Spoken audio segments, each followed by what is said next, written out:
vraiment, M. Mouzitou a la leçon pour Adam Mokoté. Parce que pendant gestion, on a eu 2 ans. Il y a un mentor qui Zenga, plus 3 ans, ça fait 5 ans. La conseil pour monter pour l'intérêt à peuple congolais. Même à ta sorte de la province, il y a beaucoup qui 8. Atikala ata otongatere à 20 mètres au tête de mon chibala tonga en alemba. Si ce n'est pas seulement au sommet de ma part ou na Kinshasa pour ton hôtel. Alors je pense qu'à un moment donné, au nom de la dignité, les gens comme le Mouzitou doivent se taire.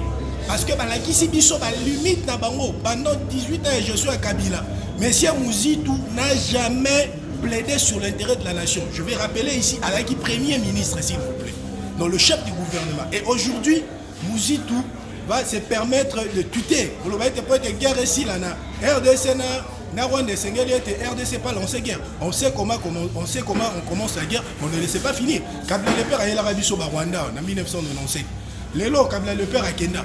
Guerre en aussi là. Moi je pense qu'on doit laisser les chefs de l'État à continuer la démarche naïve. Il faut savoir garder tes ennemis plus près de toi pour les contrôler. On détruit le mal qui est par l'amour. Laissons le chef de l'État à quelle démarche pour ça là. Tomoni ba initiative a avancé qui j'ai la béni. Tomoni récemment dans le dernier conseil des ministres vendredi. Alors bien été esengeli ba doté na armée na biso ba mi tout quoi ça blindé pour être tant ba ko sala ba siège na bango wana ba dans la protéger. Alors monsieur Mouzitou, tais-toi. Allez-y faire vos histoires des aventuriers la mouka parce qu'il y a un problème mon frère. Les politiciens congolais se servent de Congolais pour atteindre leurs objectifs. Une fois l'objectif de Congolais atteint, alors baraté. Pendant tout ce temps, Mouzitou a la gestion pour initier à initier parce que guerre même n'importe à Kabila. Mouzitou comme étant premier ministre, guerre est à la guerre est à l'Est. Et s'il a raté, pourquoi? Moi je pense que ça c'est une association des commerçants. Mouzitou c'est un commerçant, Mouzitou. Je ne sais pas, on n'a rien à recevoir de la part de Mouzitou. Monsieur Mouzitou, peut-être s'il vous plaît, on l'a qui s'est pissé déjà à la limite là. Chez Coco, Azana ba élément non surtout. Soit qu'on peut continuer, là là on chez Coco. Après c'est biso ba élément parce que toi un état de droit. Lorsque le chef de l'État dit que non, je ne vais pas fouiner, vous avez dit oh non, fouiner. Mais si aujourd'hui les chefs de l'État se décident de fouiner, même toi Mouzitou, on doit t'arrêter. On doit t'arrêter, monsieur Mouzitou. Alors, à un moment, au nom de la dignité, vous devez vous taire parce que pour la Kisibiso déjà insuffisance. Je pense que M. Mouzitou agit avec irresponsabilité.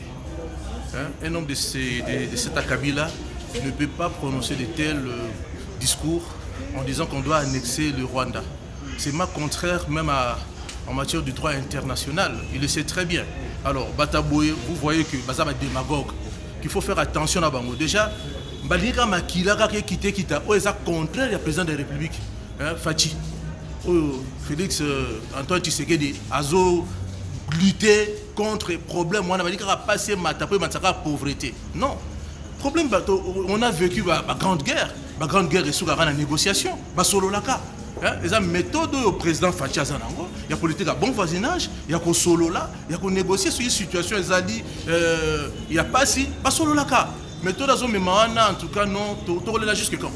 Alika makile bima, on a un système ni. En tout cas, toye bakaba leader ni no biso trop soutenir autres asimana ba. Des affreux et honteux. C'est des journalistes. Vous savez, en relations internationales ou en sciences politiques, les États ont certes des ambitions de devenir grands, de devenir des puissances dans ce monde, mais il y a certains préalables qui s'imposent. Aujourd'hui, par rapport aux réalités de la RDC, l'ex-premier ministre Mouzitou ne peut même pas penser à ça. Et je suis vraiment étonné de constater que comment un ancien premier ministre comme lui peut aujourd'hui nous donner des leçons aussi longtemps que pendant sa gestion, la question de Béni était là présente. Mais il n'avait pas proposé ce schéma de faire la guerre au Rwanda, d'annexer le Rwanda à la République démocratique du Congo sous le régime de Kabila. Aujourd'hui, comme il est dans l'opposition, il nous donne une théorie que moi je considère comme utopique. Pourquoi? Parce que la RDC a ses défis à relever. Tout d'abord, pour faire la guerre et annexer Rwanda, ça demande une économie très forte, très consolidée. L'RDC n'a pas encore une économie forte, n'a pas encore des réserves stratégiques pour faire la guerre contre un autre État.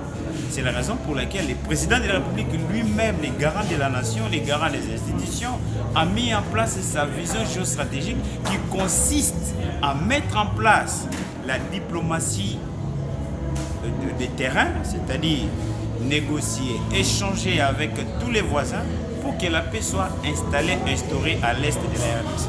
Annexer le Rwanda, ça sera une utopie. On ne va pas régler la question des fonds, on ne va pas régler définitivement la question des bénis. Moi, je pense qu'il a tort, parce que nous devons d'abord avoir une armée, nous devons sur le plan interne nous organiser, parce que le peuple a faim, le peuple a besoin d'un emploi, le peuple a besoin de beaucoup de choses. Alors, le président se focalise à ces choses-là au lieu d'aller faire la guerre et d'annexer. Vous voulez annexer le Rwanda pour quelle finalité? Parce que le Rwanda vous fait la guerre? Non, au contraire. J'aimerais d'ailleurs entendre à l'ex-premier ministre proposer une approche beaucoup plus idéaliste qui consisterait à négocier, à échanger avec le Rwanda pour que la paix revienne au Congo.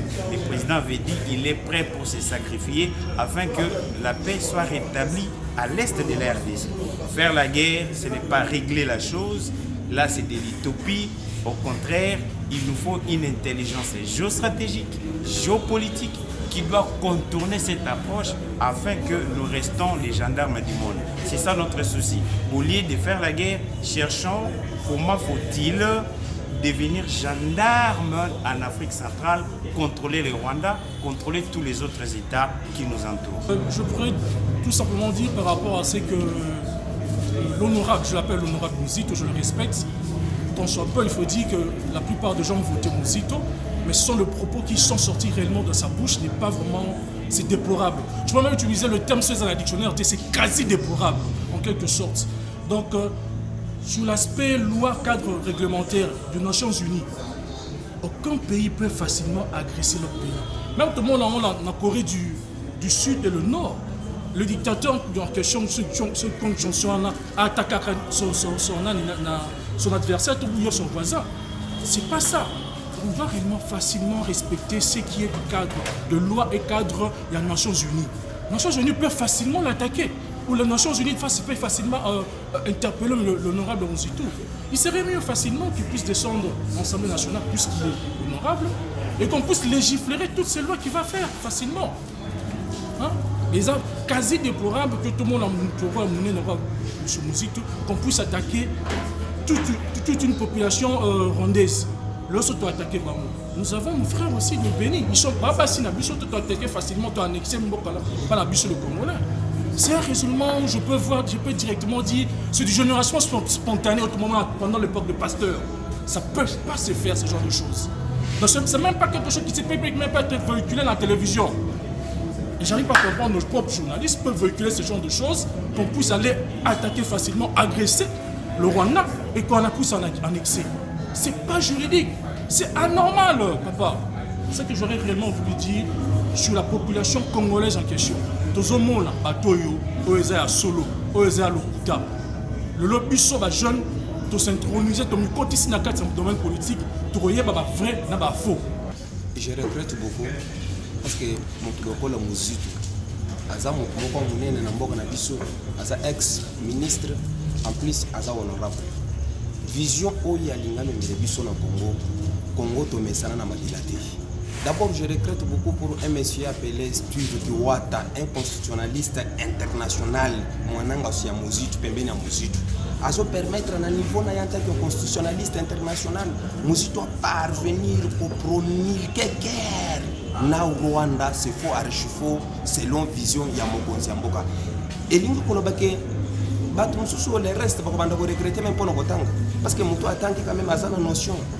Je doute beaucoup pour la classe au Muzito atanga pour d'après nga nazo bunte na classe na ye na mutu na ye Steve Kiwata, un constitutionnaliste international mutu lokolo Steve Kiwata mwananga sia Muzito azo permettre Muzito abimise biloko wana Muzito en tant que premier ministre ex-premier ministre en Mboka na biso lokolo Congo non biloko ya lobiana na vision ya Mokonzi ya Mboka pour nga nazo mona ke liwa ya Muzito et comme il pembeni et là on biso wana eza été eza esprit de mort déjà eza kati na ye ndeti ndia loko biloko wana liwa wana elanda ye moko akufa ye moko abo misaba congolais mususu point barre peuple congolais ba propos oyo ngana obingo honorable te muzi toi tenir eza ba propos moko toko landa te parce que ye moko muzi toi yebi ke oya sali a créer base ne comme théâtre ndenge bango bakomisa politique na bango ya lamuka théâtre koyemba kobina bali biso idéologie ya sika scénario ya théâtre comme nango base parce que pour le moment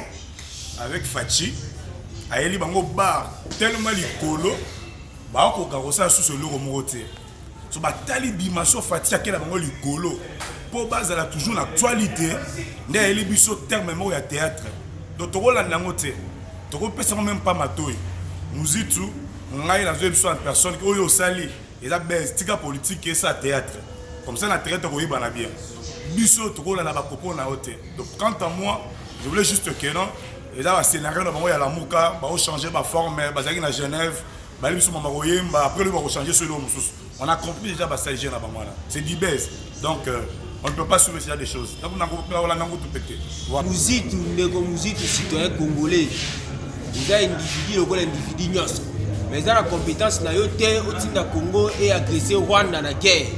Aussi longtemps nous avons un président de la République, nous avons la constitution. Oyo, ils ont fait pouvoir le président avant d'y avoir le ministère de la défense d'Ali Makafouara. Mais or, biso na niveau na biso de Makafouara.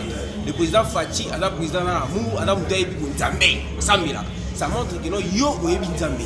Or, la Bible écoute que la vie humaine est sacrée, quand on makila bomoto, ils ont mal à mais yo aux autres na baki ne ko mamutu. Wazali na mai na makila lokola yo. Aussi longtemps biso tozolité pour que bitumba esila qui met côté entre les deux pays. Le président la fois passée dans un stade de Mati a dit Congo na maboko ya Nzambe.